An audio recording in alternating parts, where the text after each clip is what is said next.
स्वागत है आपका एआर न्यूज इंडिया पर। मैं हूं आपके साथ आकिल रजा।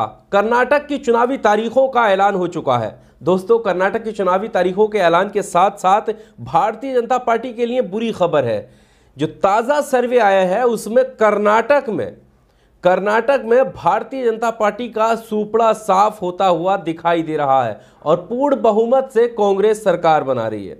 जो अभी हाल ही के मौजूदा हालातों में जिस तरह से कांग्रेस अपने विरोध प्रदर्शन में कहती हुई नजर आई थी कि राहुल गांधी की सदस्यता को लेकर कि सबसे पहला किला कर्नाटक है और कर्नाटक से भारतीय जनता पार्टी के अंत की शुरुआत है, लेकिन अब ये चीज सर्वे में दिखाई देने लगी है। क्या है पूरा मामला और सर्वे आखिर क्या कहता है? कितनी सीटें कांग्रेस के पास जाती हुई दिखाई दे रही हैं, कितनी सीटें भारतीय जनता पार्टी के पास जा रही हैं और साथ ही साथ जेडीएस कितनी सीटें लेकर आ रही है, इन सभी चीजों पर हम विस्तार से आपके सामने रखते हैं। तो दोस्तों, कर्नाटक में 10 मई को चुनाव होने वाले हैं और 13 मई को रिजल्ट आने वाला है और ये सोशल मीडिया पर वायरल हो रहा है कि 13 मई और भाजपा गई, लेकिन कैसे गई? जब एबीपी न्यूज का सी वोटर का सर्वे सामने आया तो कहीं ना कहीं इस दावों पर वो मोहर लगाता हुआ दिखाई दिया। किस तरह से? सबसे पहले आप ये आंकड़ा देखिए, एबीपी न्यूज के सी वोटर का आंकड़ा जब उसने कर्नाटक की 224 विधानसभा की, यानी सारी जितनी भी विधानसभा है सभी पर जाकर सर्वे किया और इस सर्वे में तकरीबन 24,759 लोगों का सर्वे किया, यानी लोगों से पूछा। 224 विधानसभा सीटों के 24,759 मतदाताओं से पूछा, बातचीत की और उसके बाद ये पता लगाया कि कम से कम जो सर्वे निकल कर आया उसमें सामने आया कि कांग्रेस 115 से लेकर के 127 सीटें ला सकती है। जी हां, 115 सीटों से लेकर के 127 सीटें। अब आप समझ सकते हैं कि 224 विधानसभा वाले स्टेट में कांग्रेस 127 तक सीटें लेकर आ सकती है, यानी पूर्ण बहुमत। जो जादुई आंकड़ा है उसको भी छूती हुई कांग्रेस नजर आ रही है। बौखलाहट साफ है इसको लेकर और यही वजह है। आप देखेंगे कि अभी हाल ही में कई बयान ऐसे आए हैं और आप देखेंगे हिजाब का मामला कर्नाटक में काफी उठा था। उसके बाद अभी हाल ही में पूर्व डिप्टी सीएम का बयान अजान को लेकर आया और उन्हें अजान से दिक्कत होती है। उन्होंने ये भी कहा कि अगर उनकी सरकार आएगी तो अजान बंद कर देंगे। लेकिन सवाल यह है कि क्या इस तरह के बयानों से वो वापसी सत्ता में कर सकते हैं? क्या अब अभी भी जनता इन चीजों का महत्व रखती है कि कौन सी धर्म के हिसाब से बयान दे रहा है, या अभी भी बिजली, पानी और रोजगार की जो समस्या है उस पर वोट करेगी? ये कर्नाटक की जनता को देखना होगा और मुझे लगता है कि जिस तरह से ये पिछले कुछ सालों से जो राजनीति का स्तर गिरा है उससे उठ करके वोट करने की जरूरत है।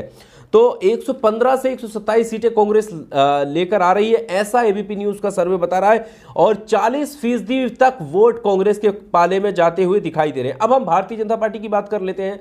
भारतीय जनता पार्टी किस पोजीशन पर है? तो आपको बता दें कि भारतीय जनता पार्टी के पास 60 से लेकर 80 सीटें आने की संभावना जताई जा रही हैं। अनुमान है कि 60 से 80 सीटें आ सकती हैं और परसेंटेज की बात करें तो 34% वोट परसेंटेज जो है वो भारतीय जनता पार्टी के खाते में जा सकता है। वहीं जेडीएस जो है 23 से 35 सीटें ला सकती है। लेकिन जेडीएस का ये कहा जाता है कि जेडीएस जो है किंग मेकर की भूमिका निभा देती है, जैसे कि पिछली बार निभाया था। जेडीएस जो है किंग मेकर की भूमिका में थी और भारतीय जनता पार्टी और कांग्रेस के हाथ में पूर्ण बहुमत नहीं थी, यानी पूरी सीटें नहीं थी। जादुई आंकड़े तक ये लोग नहीं पहुंचे थे। लेकिन इस बार जेडीएस के हाथ भी कुछ नहीं लगता हुआ दिखाई दे रहा है।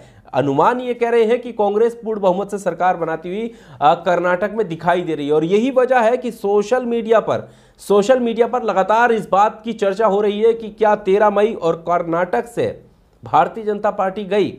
कर्नाटक की बात करें तो कर्नाटक लगातार विवादों में रहा है, हिजाब से लेकर और अब अजान तक लगातार धार्मिक उन्मादों की चीजें होती रही हैं। एक के बाद एक इस तरह के बयान दिए जाते रहे हैं। लेकिन ये जो सर्वे कहता है वो कहता है कि कहीं ना कहीं कांग्रेस को पूर्ण बहुमत मिलती हुई दिखाई दे रही है। लेकिन अभी चुनाव में वक्त है, 10 मई को चुनाव होना है और नतीजे 13 मई को आने हो। अगर 10 मई को चुनाव होना है तो आप देख सकते हैं कि कम से कम 1 महीना तो पूरा है। अब इस एक महीने में क्या भारतीय जनता पार्टी कुछ बदलाव कर सकती है? क्या भारतीय जनता पार्टी कुछ तख्ता पलट कर सकती है? क्या भारतीय जनता पार्टी अपने नेताओं को किस तरह से देखेगी? हालांकि अभी हाल ही की खबर तो ये आ रही है कि भारतीय जनता पार्टी के नेता ही जो कांग्रेस के प्रदेश अध्यक्ष हैं उन पर आरोप लगाती हुई दिखाई दे रही है कि वो कहीं ना कहीं जो भारतीय जनता पार्टी के नेता हैं वो कांग्रेस में शामिल करने की बात, मतलब आरोप लग रहे हैं कि वो कांग्रेस में शामिल करना चाह रहे हैं। अभी तो इस तरह के आरोप है, जैसे पहले खबर आती थी कि भारतीय जनता पार्टी में शामिल होने के लिए दबाव बनाया जा रहा है, लेकिन अब खबर कुछ और आ रही है। लेकिन अब देखना यह होगा कि क्या भारतीय जनता पार्टी इस एक महीने में अपनी राजनीतिक विसात बिछाने में, बढ़ाने में कामयाब हो पाती है, या मान लिया जाए कि कांग्रेस की सरकार बनने वाली है। इस वीडियो में सिर्फ इतना ही। आपको क्या लगता है इस सर्वे को लेकर? आपको कितना विश्वास है? क्या वाकई जो एबीपी न्यूज का सी वोटर सर्वे बता रहा है कि कांग्रेस की पूर्ण बहुमत की सरकार बन रही है, आपको लगता है?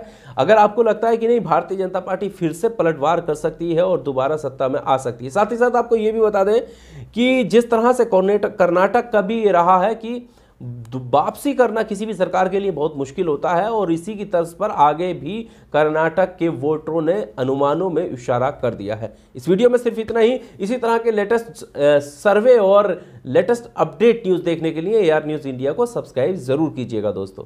शुक्रिया। Subscribe now and press the bell icon. Never miss an update.